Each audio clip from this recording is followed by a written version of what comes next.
அனைவருக்கும் வணக்கம். நாம் அகப்பை சித்தர் என்கிற மிகப்பெரிய சித்தர் பாடி அருளிய அற்புதமான ஞான பாடல்களை பார்த்து கொண்டிருக்கிறோம். கடந்த பதிவிலே ஏதுமே இல்லாத வெட்டவெளியாகிய ஆகாயத்திலே இருந்து 7 உலகங்களும் தோன்றின. இவற்றை உருவாக்கிய அந்த அற்புத சக்திக்கு பராபரம் என்று பெயர். இந்த பராபர தத்துவம் என்பது ஜீவன்களுக்குள்ளேயும் இருக்கிறது.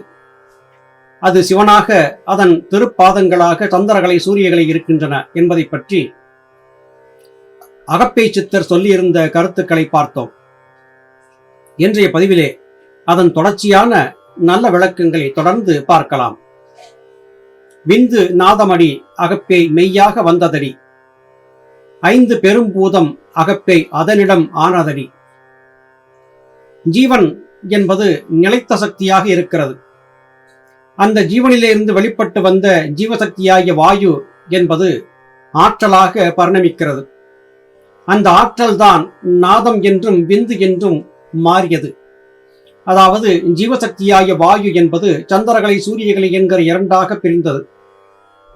அப்படி பிரிந்த இந்த இரண்டும் 72,000 நாடிகளாக சலித்தன. அப்படி சலித்து உடலிலே இயங்கிக் கொண்டிருக்கக்கூடிய இந்த ஜீவசக்தியாகிய வாயுவை சரீரம் என்று அழைக்கப்படுகிறது. இது குறித்தான கருத்துக்களை ஞானவிதா சுவாமி சிவானந்த பரமஹம்சர் அவர்கள் அருளி செய்த சித்த வேதத்திலே தெளிவாக காணலாம். சரீரம் என்று சொல்லப்படுவது கண்களால் பார்த்து கைகளால் தொட்டு உணரக்கூடிய இந்த பருவுடலுக்கு அல்ல. உண்மையான சரீரம் என்பது ஜீவசக்தியாகிய வாயுவே என்று ஞானவிதா கூறி அருளியிருந்தார்கள்.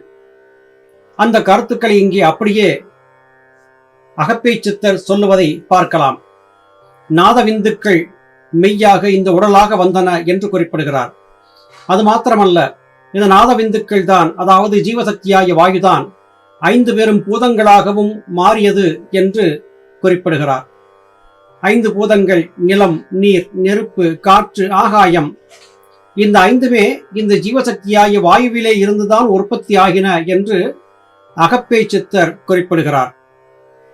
சாதாரணமாக பார்க்கும்போது ஏதோ பெரிய பிரம்மாண்டம் நமக்கு தெரிகிறது. ஆனால் சித்தர்கள் எல்லாமே ஜீவனும் ஜீவனிலே இருந்து வெளிப்பட்டு வந்த ஜீவசக்தியாகிய வாயுவும் உருவாக்கிய கற்பிதங்கள் என்று கருதும் போது ஏதும் இல்லாத ஆகிவிடுகிறது. இதை எவ்வாறு நம்புவது? இதில் ஏற்படக்கூடிய மனக்குழப்பங்கள் நமக்கு மாத்திரமல்ல, ஸ்ரீராமனுக்கும் ஏற்பட்டது. ராமன் தன்னுடைய ஐயங்களை எல்லாம் தன்னுடைய ஞானகுருவாகிய வசிஷ்டரிடம் கேட்கவும் கேட்டான்.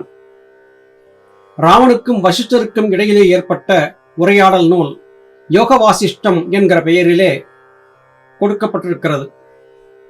அவற்றையும் நாம் நம்முடைய பதிவுகளிலே வாசித்து வருகிறோம். எல்லாமே ஜீவசக்தியாகிய வாயுவிலே இருந்துதான் உற்பத்தி ஆகின என்றால் மனிதன் உயிர் வாழ்ந்திருக்கும் வரையிலும் இவையெல்லாம் சாத்தியம். நம் முன்னே உடலாக மனமாக வாழ்ந்திருந்தவர்கள் பலர் இப்போது இல்லாமல் ஆகிவிட்டார்கள். அவர்கள் இல்லாமல் போய்விட்டார்கள். இருந்த சுவடே தெரியாமல் போய்விட்டது. இப்போது அவர்கள் என்ன ஆனார்கள்? அவர்களுடைய ஆன்மா என்ன ஆயிற்று? எங்கே சென்றது? என்ன செய்து கொண்டிருக்கிறது? இது போன்ற வினாக்கள் நம் உள்ளே எழாமல் இல்லை. இந்த வினாக்களுக்கான விடை என்ன என்று பார்க்கும்போது சித்தர்வர்மக்கள் சொல்லியபடி பார்த்தால் ஜீவசக்தியாகிய வாயுவே சலித்து 5 பூதங்களாக உருமாறியது என்றாகிறது. ஜீவன் என்பது தனித்து ஆகாய வழியிலே சஞ்சரித்துக் கொண்டிருக்கிறது.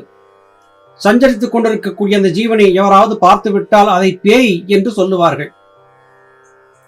உடலற்ற உயிரை பேய், பிசாசு, ஆவி ரூபம் என்றெல்லாம் சொல்லுவது வழக்கம்.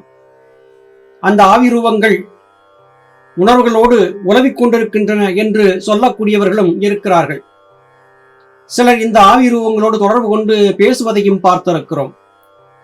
அப்படி பெரிய ஆற்றல் பெற்ற சில ஆவி ரூபங்கள் அந்தந்த குடும்பங்களுக்கு குலதெய்வங்களாக மாறியிருப்பதையும் நாம் அறிந்திருக்கிறோம்.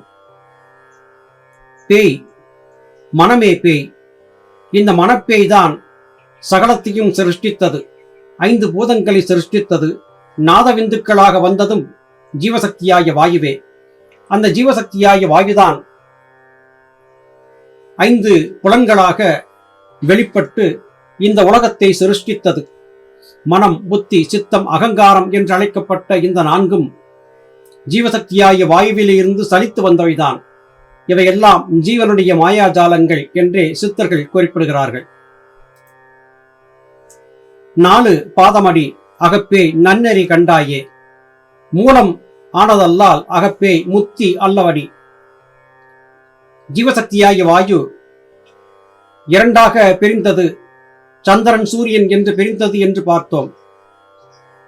அவைதான் மனம், புத்தி, சித்தம், அகங்காரம் என்கிற 4ஆகவும் பிரிந்தன.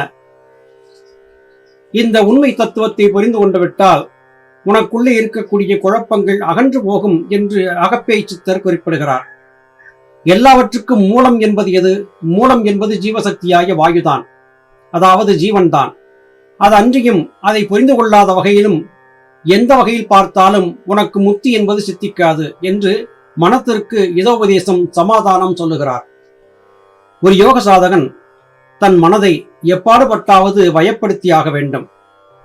வயப்படுத்தி கட்டுப்பாட்டில் வைத்துக் கொண்டு விட்டால் அது தேவதையாக மாறி சத்குருவாக மாறி ஞானப்பாதையை காட்டிக் கொடுக்கும். அதன் போக்கிலே போக விட்டு விட்டால் மனம் பேயாக மாறி நம்மை படாதபாடு படுத்தி வைத்துவிடும். பொதுவாக ஒருவன் உன்மத்தம் கொண்டவனாக, மூர்க்கனாக, தாறுமாறாக நடப்பவனாக இருந்தால் அவனை பார்த்து சாதாரணமாக மக்கள் சொல்லுவது அவனுக்கு பேய் பிடித்திருக்கிறது, பணப்பேய் பிடித்திருக்கிறது, ஆசை பேய் பிடித்திருக்கிறது, பெண் பித்து பிடித்திருக்கிறது என்றெல்லாம் சொல்லுவது வழக்கம். மனம் போன போக்கிலே சென்று அடாத காரியங்களை செய்பவர்களை பேய் பிடித்தவர்கள் என்றே நம்முடைய முன்னோர்கள் வர்ணித்தார்கள். மனம் என்பது கொடிய பேய். அந்த பேயையே வசப்படுத்திவிட்டால், நம்முடைய ஏவலாளாக மாற்றிவிட்டால் அதுவே சத்குருவாக மாறி அமைந்துவிடும். இந்த உண்மை தத்துவத்தை புரிந்து கொள்ளாமல் போய்விட்டால் முத்தி என்பது வாய்க்காமலே போய்விடும் என்று அகப்பேய் சித்தர் எச்சரிக்கிறார். வாக்காதி 5 அடியோ அகப்பேய் வந்த வகை கேளாய். ஒக்கம் அதானதடி அகப்பேய் உண்மை அது அல்லவடி. வாக்காதி 5 புலன்கள் வழியாக சலிக்கக்கூடிய மனத்தின் நிலை. கண்களால் காண்பது, காதுகளால் கேட்பது, நாசியால் நுகர்வது, வாயால் பேசுவது, சுவைப்பது, சருமத்தால் தொட்டறிவது என்று 5 விதமான புலன்கள் வழியாக பார்த்திருக்கும் இந்த உலகத்தை உண்மை என்று கருதியிருக்கிறோம். ஆனால் இது எப்படி வந்தது என்று சிந்தித்து பார்த்தீர்களா என்று கேட்கிறார். உண்மையிலேயே இது உண்மையானது அல்ல. மனம் உருவாக்கிய கற்பனைதான் இவை எல்லாமே. ஆழ்ந்து சுளுத்தி என்கிற நிலையிலே உறங்கக்கூடிய ஒருவனுக்கு உடலிலே புலன்கள் இருந்தாலும் அவை இயங்கவில்லை. சாதாரணமாக படுத்திருக்கும் ஒருவனுக்கு அக்கம்பக்கத்திலே கேட்கக்கூடிய ஓசைகள் தொல்லை தரக்கூடியதாக இருக்கும். அழுத்து சலித்து கிடக்கக்கூடிய ஒருவன் ஆழ்ந்து உறங்குகிறான். அருகிலே எத்தனை பெரிய சத்தம் கேட்டாலும் அவன் எழும்புவதில்லை. எந்த ஓசையும் அவன் காதுகளை தீண்டுவதில்லை. மிகப்பெரிய ஓசைகள் வந்தாலும் கூட ஆழ்ந்து உறங்கக்கூடிய ஒருவனுக்கு அந்த ஓசைகள் கேட்காமல் போய்விட்டன. சாதாரணமாக அக்கம்பக்கத்தில் கேட்கக்கூடிய ஓசைகள் மனக்குழப்பத்தில் இருக்கக்கூடியவனுக்கு மேலும் தொல்லையை கொடுக்கும். அவனுக்கு உறக்கம் வராது. அதே வேளையிலே கடுமையாக உழைத்து அழுத்து சலித்து போய் வந்து படுத்திருக்கும் ஒருவன் உறங்கிக் கொண்டிருக்கும் போது அருகாமையிலே வந்து எத்தனை பெரிய சப்தத்தை கிளக்கக்கூடிய காரியங்கள் நடந்தாலும் அவன் அதிலே லயப்படுவதில்லை. காரணம், அவனுடைய மனம் முழுமையாக புருவ மத்தியத்திலே ஒடுங்கிவிட்டது. இந்த உண்மையை புரிந்திருக்க வேண்டும். புலன்கள் என்பவை மனம் சலித்த போதுதான் இயங்குகின்றன. மனம் புருவ மத்தியத்திலே ஒடுங்கிவிட்டால் இந்த புலன்களுக்கு எந்த வேலையும் கிடையாது. இந்த உண்மையை புரிந்து கொள் என்று தன் மனத்திற்கு அகப்பேய் சித்தர் சொல்லிக் கொடுக்கிறார்.